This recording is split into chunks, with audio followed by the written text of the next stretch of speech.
සුබ දවසක් සියලු දෙනාට.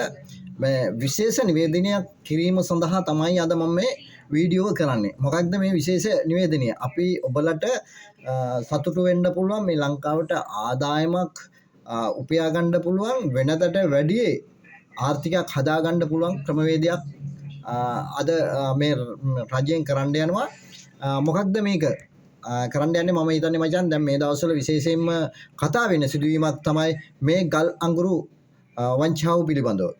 ඇත්තටම මම කියන්න ඕනේ මේ ගල් අඟුරු වංචාව පිළිබඳව ඔය කවුරු මොනවා කතා කළත් අන්තිමේට ගිහිල්ලා තියෙන්නේ සල්ලි 7-5 හරි මේ අපේ ශ්‍රමයෙන් දාඩිය මහන්සියෙන් හරි හම්බ කරගන්න අපේ ගෑනු දරුවන්ට කණ්ඩ බණ්ඩ දෙන්න තිබ්බ අපිට අදින්න පළඳින්න තිබ්බ යම් කිසි මුදලකට තමයි මේ තට්ටු වෙලා තියෙන්නේ. ඒ නිසා පැහැදිලිවම මල්ලිලා කියන්න ඕනේ ඔයාලා ඔය 78ක සාපේ කිව්ව වගේම දැන් ඉන්න අයට උසාවියේ ගිහිල්ලා රජගෙදරේ ඉඳලා ගිහිල්ලා මහර රජගෙදරට ගිහිල්ලා කවදා හරි කූරු ගණන් කරන්න වෙනවා. ඒක ස්ථිරයි ඒකාන්තයි කියන දේ.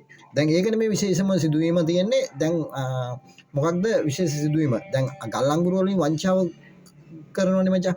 ඒ හින්දා දැන් අපි තීරණය කරලා තියෙනවා යෝජනාවක් හැටියට ගේන්න ඉස්සර අර ජනාධිපතිතුමා කියවා වගේ හාල් මාපියාවට අපි දැක්ක හාල් වැඩි වෙනකොට පිටකොටුවේ මුදලාලි කෙනෙකුට මේ දෙන්න කියලා ආහාර ඇමතිකම.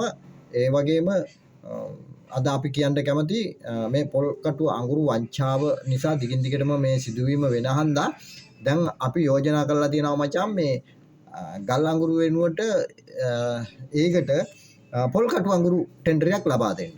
පොල්කටු අඟුරු වලින් මචං දහනය වීම වැඩි, අරට වඩා වැඩියෙන් හරි ගස ගන්න පුළුවන්. ඒ හින්දා අපි මේ යෝජනා කරනවා මේ ආණ්ඩුවට ගල් අඟුරු වෙනුවට ලංකාවේ එතකොට අපිට ආර්ථිකයක් හදා ගන්න පුළුවන්, ආර්ථිකය වැඩි දියුණු කර ගන්න පුළුවන්. දැන් ගම්මට්ටමේ පොල්කටු සාමාන්‍යයෙන් පොල්කටු 100ක් රුපියල් 800ට 900ට යනවා.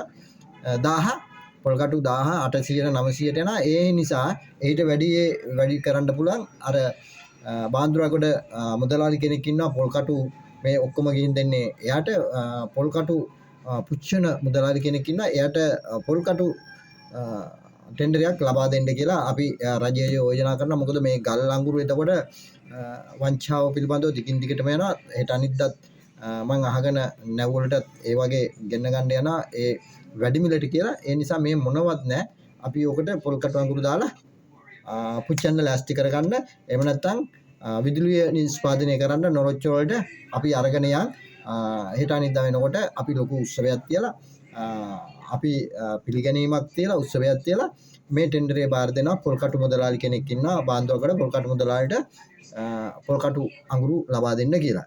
ඉතින් ඔබ හිතනවා නම් මගේ යෝජනාව හොඳයි කියලා ඔබත් කමෙන්ට් එකක් දාගෙන යන්න. හොඳ නැත්නම් ඒත් බැනලා හරි කමෙන්ට් එකක් දාගෙන යන්න. බැනලා කමෙන්ට් එකක් දැම්මත් හොඳක් පක්ෂපාතීව හොඳක් නරකක් කියලා කමෙන්ට් එකක් දැම්මත් ඒ දෙකම මට අයිති වෙන්නේ. ඔයාට කැමති දෙයක් කියලා කමෙන්ට් එකක් දාගෙන යන්න. ජය වේවා.